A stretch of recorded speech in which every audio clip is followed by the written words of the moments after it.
마태복음 1장 두 번째 시간입니다. 1절 아브라함과 다윗의 자손 예수 그리스도의 계보라.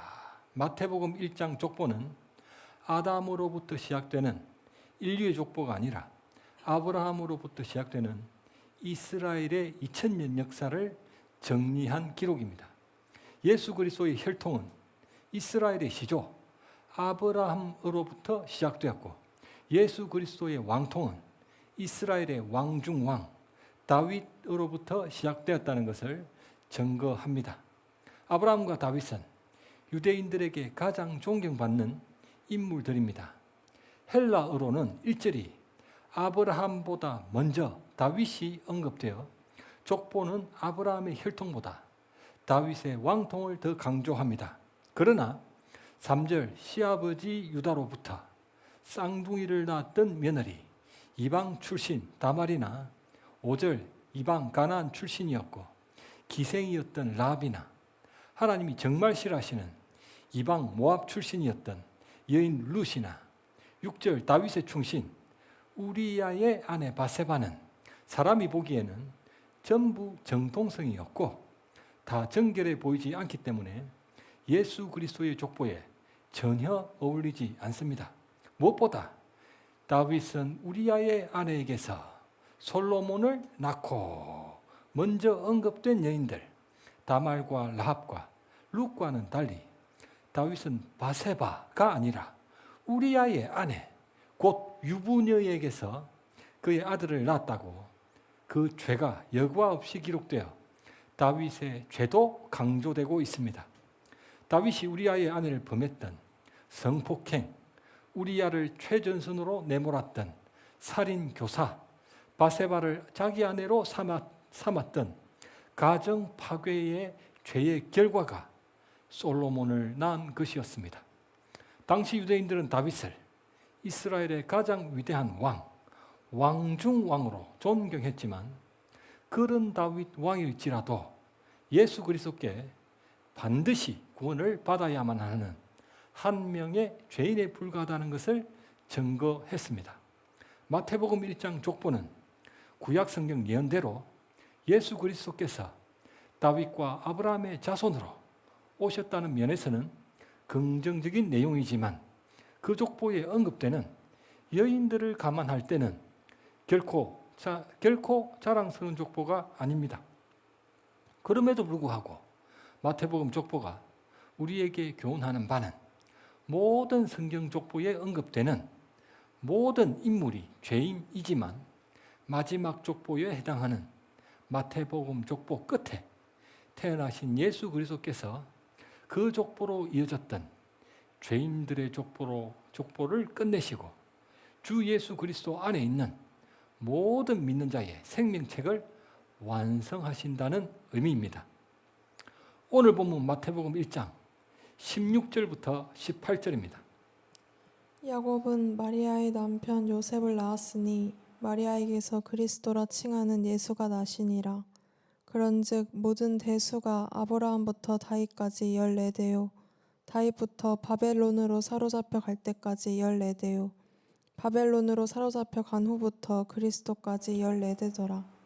예수 그리스도의 나심은 이러하니라. 그의 어머니 마리아가 요셉과 약혼하고 동거하기 전에 성령으로 잉태된 것이 나타났더니. 아멘. 마태복음 1장 족보는 예수 그리스도를 아브라함과 다윗의 자손으로 증거합니다. 아브라함이 하나님의 명령대로 오직 믿음으로 독자 이삭을 그분께 번제로 드리는 온전한 순종을 했을 때 하나님께 약속을 받았기 때문입니다. 성경 말씀 창세기 22장 16절부터 18절입니다. 이르시되 여호와께서 이르시기를 내가 나를 가리켜 맹세하노니 내가 이같이 행하여 내 아들 내 독자도 아끼지 아니하였은즉 내가 내게 큰 복을 주고 내 씨가 크게 번성하여 하늘의 별과 같고 바닷가의 모래와 같게 하리니 내 씨가 그 대적의 성문을 차지하리라. 또 내 씨로 말미암아 천하 만민이 복을 받으리니 이는 내가 나의 말을 준행하였음이니라 하셨다 하니라. 아멘. 여호와께서 이르시기를 내가 내게 큰 복을 주고 내 씨가 크게 번성하여 하늘의 별과 같고 바닷가의 모래와 같게 하리니 내 씨가 그 대적의 성문을 차지하리라. 내 씨로 말미암아 천하 만민이 복을 받으리니. 아브라함이 받았던 언약에서 3번이나 언급되었던 너의 씨가 아브라함 당시는 독자 이삭을 가리켰지만 예언적 의미로는 대적의 성문을 차지하시고 천한 만민에게 복을 받게 하시는 장차 오실 독생자 예수님을 가리키고 있었습니다. 예수 그리스도의 나심은 아브라함 언약의 성취였습니다. 다윗 왕도 오직 믿음으로 하나님께 성전을 건축하여 드리겠다고 결심했을 때 그분이 약속해 주셨습니다. 성경 말씀 사무엘하 7장 12절과 13절입니다. 내 수완이 차서 내 조상들과 함께 누울 때 내가 내 몸에서 날 내 씨를 내 뒤에 세워 그의 나라를 견고하게 하리라. 그는 내 이름을 위하여 집을 건축할 것이요 나는 그의 나라 왕위를 영원히 견고하게 하리라. 아멘. 내가 너의 씨를 너의 뒤에 세워 그의 나라 왕위를 영원히 견고하게 하리라. 하나님은 다윗 왕에게 영원한 왕조 언약을 약속해 주셨는데 너의 씨가 다윗 당시로는 솔로몬을 가리켰지만 예언적 의미로는 만왕의 왕으로 영원히 통치하시는 장차 오실 예수 그리스도를 가리키고 있었습니다. 예수 그리스도의 나심은 영원한 왕조 언약의 성취였습니다. 이스라엘 백성들에게 아브라함은 하나님께 택함을 받아 큰 민족과 가나안 땅과 복이 되는 언약을 받았던 이스라엘의 시조였습니다. 그로부터 비롯된 야곱의 12아들이 이스라엘의 12지파로 번성해 큰 민족을 이루었고 여호수아의 지비로 가나안 땅을 정복했으며 하나님이 함께 하시는 복된 나라 이스라엘이 건국되었습니다. 아울러 이스라엘 백성들에게 다윗은 모든 왕의 표준이었습니다. 성경 말씀 열왕기상 11장 4절과 6절입니다. 솔로몬의 나이가 많을 때 그의 여인들이 그의 마음을 돌려 다른 신들을 따르게 하였으므로 왕의 마음이 그의 아버지 다윗의 마음과 같지 아니하여 그의 하나님 여호와 앞에 온전하지 못하였으니 솔로몬이 여호와의 눈앞에서 악을 행하여 그의 아버지 다윗이 여호와를 온전히 따름같이 따르지 아니하고. 아멘. 그의 아버지 다윗의 마음과 같지 아니하여 그의 하나님 여호와 앞에 온전하지 못하였으니 그의 아버지 다윗이 여호와를 온전히 따름같이 따르지 아니하고. 하나님이 솔로몬 왕을 평가하는 기준은 다윗이었습니다. 열왕기상 15장 아비암이 그의 아버지가 이미 행한 일을 행하고 그의 마음이 그의 조상 다윗의 마음과 같지 아니하여 그의 하나님 여호와 앞에 온전하지 못하였으나 하나님이 아비암 왕을 책망하는 기준도 다윗 왕이었습니다. 열왕기상 15장 아사가 그의 조상 다윗같이 여호와 보시기에 정직히 행하여 남색하는 자를 그 땅에서 쫓아내고 그의 조상들이 지은 모든 우상을 없애고 하나님이 아사 왕을 칭찬하는 기준도 다윗 왕이었습니다.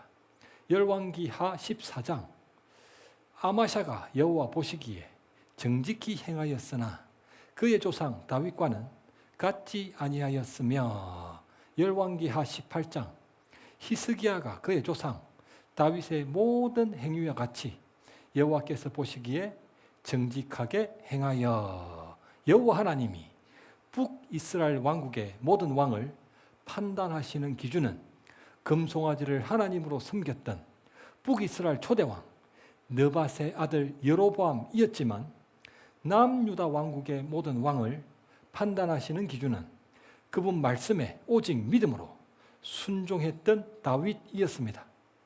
오늘 본문 17절 모든 대수가 아브라함으로부터 다윗까지 14대요.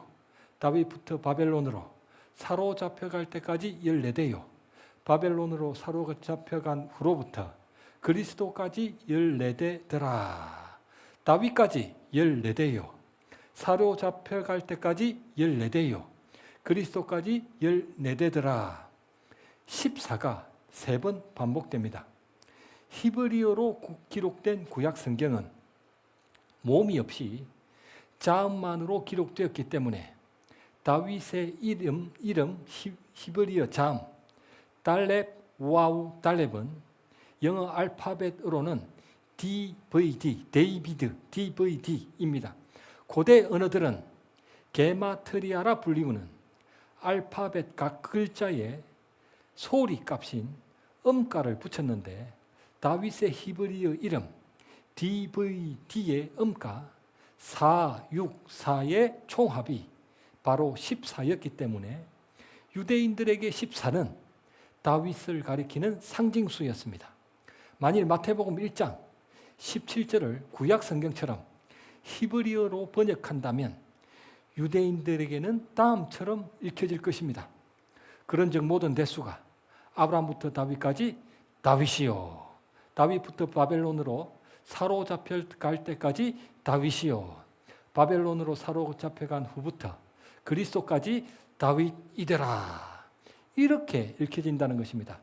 마태복음 1장 족보는 다윗 이름의 음가 14를 3번 언급함으로써 예수 그리스도는 이스라엘의 왕 중 왕, 다윗의 왕통을 타고 나신 분이심을 강조하고 14가 3번 언급되어 왕 중 왕이라는 최상급의 의미도 있어 족보에 언급된 이름 중 왕이라는 칭호가 붙어있는 유일한 이름이 바로 다윗 왕입니다. 족보에는 많은 왕들이 등장하지만 왕이라는 칭호가 붙어있는 사람은 다윗뿐이라는 것입니다. 6절 이새는 다윗 왕을 낳으니라. 이새는 다윗 왕을 낳으니라. 이새가 낳은 다윗이 숱한 우여곡절 끝에 마침내 왕이 되었던 것이 아니라 이새가 다윗을 낳았던 처음 그때부터 이스라엘의 왕 중 왕을 낳았다는 것입니다. 예수님이 태어나실 당시 이스라엘은 로마 제국에게 식민지 상태가 되어 박해를 당하고 있었습니다. 주전 722년 이스라엘이 바벨론 제국에게 멸망을 당하여 바벨론 제국의 식민지가 되고 또 페르시아 제국의 식민지가 되며 또 헬라 제국의 식민지가 되고 또 로마 제국의 식민지가 되기까지 약 600년 동안이나 세계 열강들의 박해를 계속 받아왔습니다.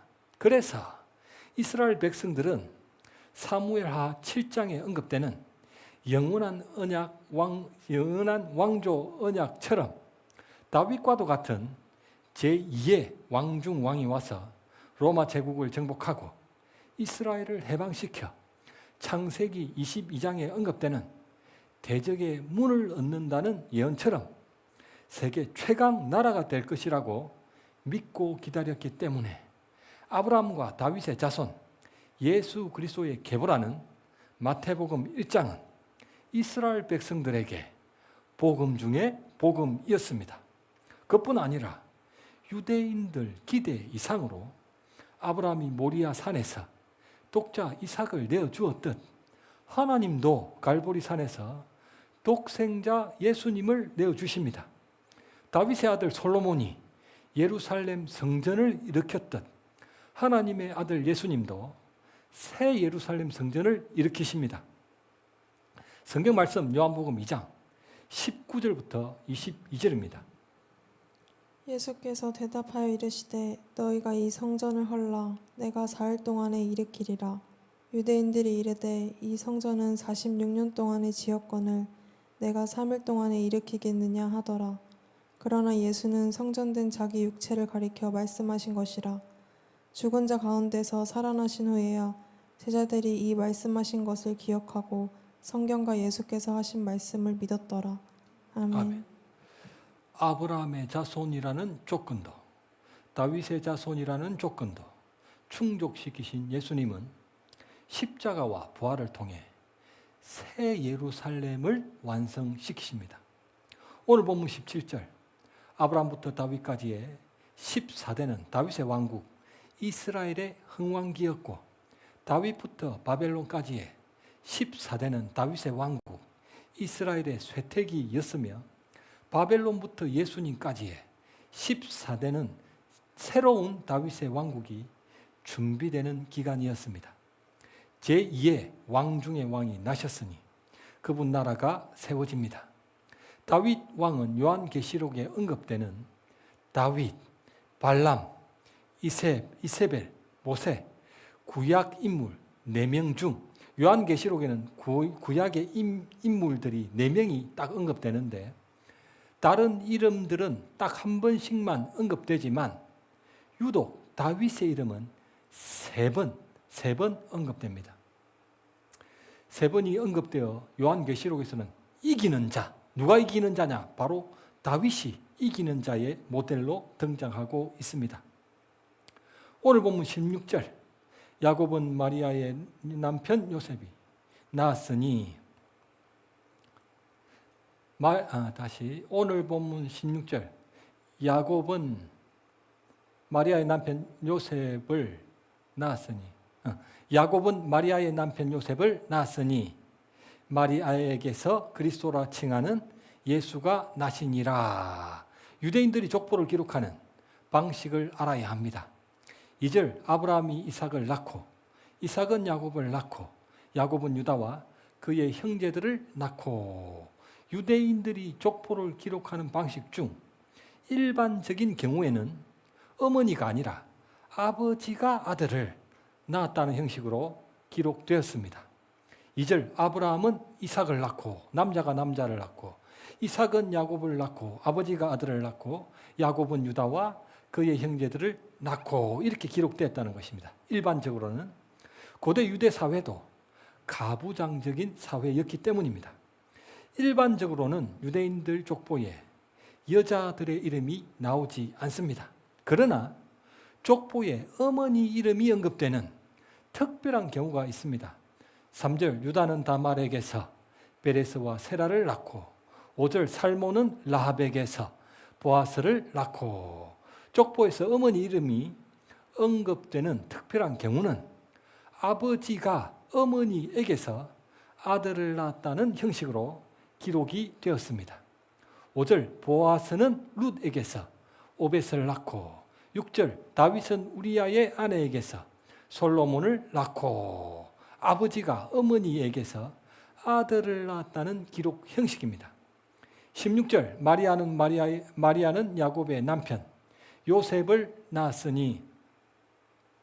16절, 야곱은 마리아의 남편 요셉을 낳았으니. 아버지 야곱이 아들 요셉을 낳았다는 일반적인 기록 방식입니다. 그러나 마리아에게서 예수가 나시니라. 족보에서 어머니가 언급되는 특별한 경우는 아버지가 어머니에게서 아들을 낳았다는 방식으로 기록되어야 했지만 마리아에게서 예수가 나시니라. 직전에 마리아의 남편이 언급될 뿐 요셉이 마리아에게서 아기 예수를 낳았다는 의미의 언급이 아닙니다. 18절, 예수 그리스도의 나심은 이러하니라.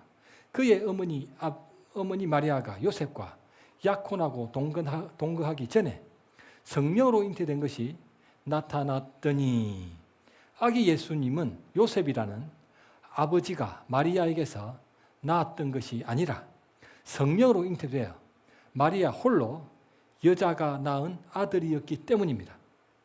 성경 말씀 창세기 3장 15절입니다. 내가 너로 여자와 원수가 되게 하고 내 후손도 여자의 후손과 원수가 되게 하리니 여자의 후손은 내 머리를 상하게 할 것이요 너는 그의 발꿈치를 상하게 할 것이니라 하시고. 아멘. 예수 그리스도의 나심은 남자 아버지와는 무관한 원시 복음의 성취였습니다. 창세기 3장 15절 원시 복음의 성취였습니다. 예수 그리스도께서는 구약 성경의 예언대로 사무엘하 7장 예언처럼 다윗의 씨였고 창세기 22장 예언처럼 아브라함의 씨였으며 창세기 3장 예언처럼 여자의 후손이었습니다. 사무엘하 7장의 씨와 창세기 22장의 씨와 창세기 3장의 후손은 전부 동일한 히브리어 제라입니다. 번역은 씨, 후손 이렇게 따로 됐지만 씨, 후손 전부 다 똑같은 히브리어 제라입니다. 예수 그리스도께서는 다윗의 씨였고 아브라함의 씨였으며 여자의 후손일 뿐 아니라 마태복음 1장처럼 성령으로 잉태되었던 하나님의 아들이었습니다. 그럼으로써 아담의 씨가 아니었기 때문에 최초의 인류 아담으로부터 유전되어져 왔던 원죄의 영향을 받지 않는 죄가 조금도 없으신 새 인류로 태어나셨습니다. 하지만 아담의 씨를 받지 않았다고 해도 모태는 아담으로부터 원죄의 영향을 받은 죄인 마리아의 모태였습니다. 죄인 마리아의 모태에서 태어났잖아요. 성경을 과학적 접근 방법으로 인식시키기 위해 쓰여진 한 책에서 이런 내용을 읽었습니다. 산모의 모태에서 태아는 산모와 탯줄로 연결되어져 있는데 그 탯줄을 통해 태아에게 수용성 영양분들, 단백질, 지방분, 탄수화물, 염류, 무기질 등 각종 영양분만 공급될 뿐 산모의 피가 태아에게 흘러 들어가는 것은 아니라고 합니다. 태아에게 있는 모든 피는 태아 그 자신으로부터 생성된다고 합니다. 태아의 피는 태아가 생길 때 처음 생겼을 그 자체, 그 세포로부터 피가 스스로 생겨난다고 합니다. 태아가 잉태되는 순간부터 출생할 때까지 산모의 피는 단 한 방울도 태아에게 전달되지도 않으며 교환되지도 않는다고 합니다. 말씀이신 예수 그리스도께서 아담의 후손이었던 마리아의 모태를 통해 육신이 되셨지만 죄인들의 피는 단 한 방울도 섞이지 않았습니다. 그렇지 않다면 주님이 세상 모든 죄인 대신 심판을 받아 주신다는 것은 불가능한 일입니다. 그런데 엄밀히 말하면 예수 그리스도께는 요셉의 유전자가 단 1%도 유전되지 않았기 때문에 요셉의 씨도 아니고 다윗의 왕통도 아니며 아브라함의 혈통도 아닌데 어떻게 아브라함과 다윗의 자손이라고 할 수 있습니까? 유대인들의 혼인 풍습에는 약혼과 정혼과 결혼으로 이어지는 세 단계가 있습니다. 첫째 단계 약혼은 양가 부모들이 자신들의 어린 자녀들이 장래에 서로 결혼할 것을 미리 약속하는 것인데 법적 구속력은 없습니다. 그 약혼 당사자들이 자라서 성년이 된 이후에 서로에 대한 확신이 없으면 그 약혼은 무효가 됩니다. 둘째 단계 정혼입니다.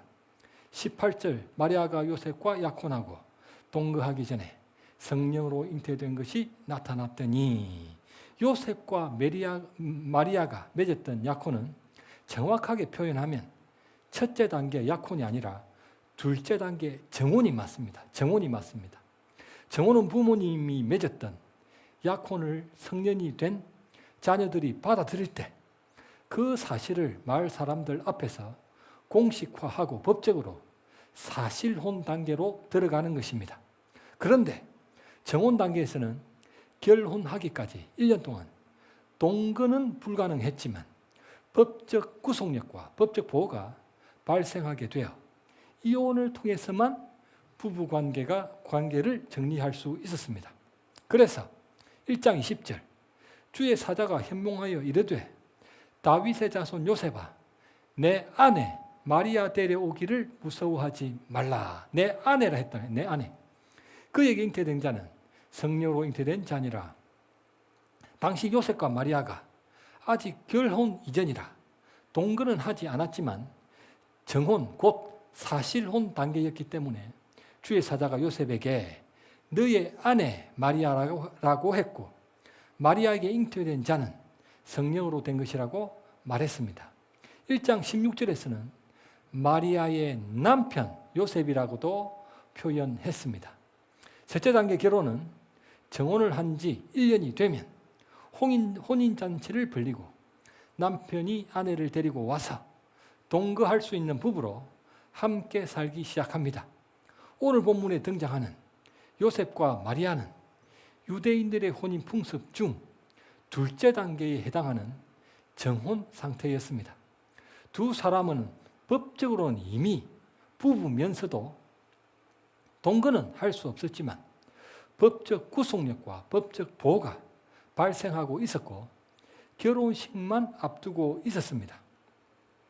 유대인들은 13세에 성인식을 치르고 일찍 혼인하는 풍습을 감안한다면 요셉은 10대 후반이었고 마리아는 10대 중반이었을 것으로 추정됩니다. 막 임신이 가능한 그 시기에 소녀였을 것입니다. 그런데 그 정혼 기간 중에 처녀였던 마리아가 남자와 동거한 적이 없었음에도 성령으로 말미암아 잉태하는 사건이 발생했습니다. 정혼과 결혼 사이 그 1년이라는 유예 기간은 자연스레 아내가 부정한 여인이 아니라는 것을 증명해내는 기간이기도 했습니다. 결혼할 아내가 혹 이전에 다른 남자와 부정한 일을 저질렀다면 잘못된 임신이 되어 배가 불러오는지를 지켜보는 기간이기도 했던 것입니다.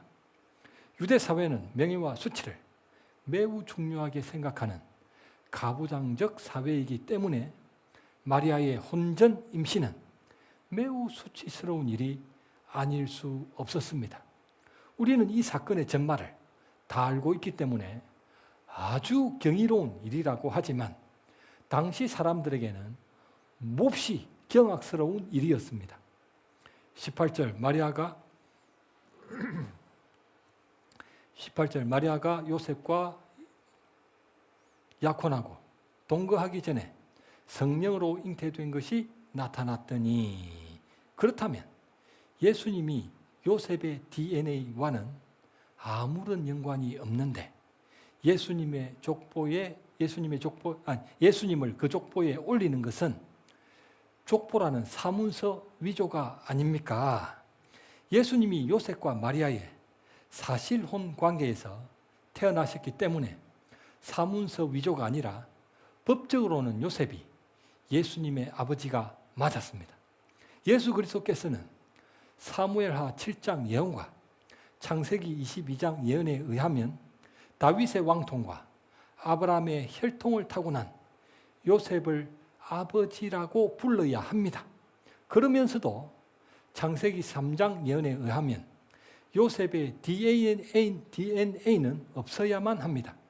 예수 그리스도께서는 요셉의 씨로 나지 않으셨기 때문에 여인의 후손이 맞고 요셉이 정혼 단계에 있었기 때문에 법적으로 다윗의 왕통, 아브라함의 혈통이 맞으며 성령으로 잉태되셨기 때문에 마리아의 피가 조금도 섞이지 않은 하나님의 아들이 맞습니다. 예수 그리스도께서는 예언과 혼인 사이, 예수 그리스도께서는 약혼과 혼인 사이에 정혼이라는 절묘한 타이밍을 통해 예언으로도 법적으로도 영적으로도 전혀 흠이 없으신 하나님의 아들이셨습니다. 말씀을 맺겠습니다. 예수 그리스도의 계보에는 낳는다는 헬라어 겟나오가 전부 40회 언급됩니다. 그중 39회는 능동태로 언급되지만 마지막 40번째 마리아에게서 그리스도라 칭하는 예수가 나시니라는 유일하게 수동태로 언급됩니다. 예수 그리스도의 탄생은 요셉과 마리아 곧 사람으로부터 인한 것이 아니라 하나님으로 말미암았다는 의미입니다. 말씀이 육신이 되어 우리 가운데 거하심에 우리가 그의 영광을 보니 아버지의 독생자의 영광이요 은혜와 진리가 충만하더라. 요한복음은 다른 복음서와 달리 말씀이 육신이 되신 예수 그리스도를 독생자로 증거합니다. 독생자라는 헬라어 모노게네스는 양적으로도 이삭 같은 독자라는 의미일 뿐 아니라 질적으로도 독종자, 곧 유일한 존재라는 의미입니다. 예수 그리스도는 하나님이신 분이 사람이 되신 유일한 존재고 사람이면서도 죄가 없으신 유일한 존재며 죽었던 사람이 다시 살아나신 유일한 존재입니다. 그분 백성은 유일하신 그 만왕의 왕을 오직 믿음으로 따르는 자들입니다. 아멘.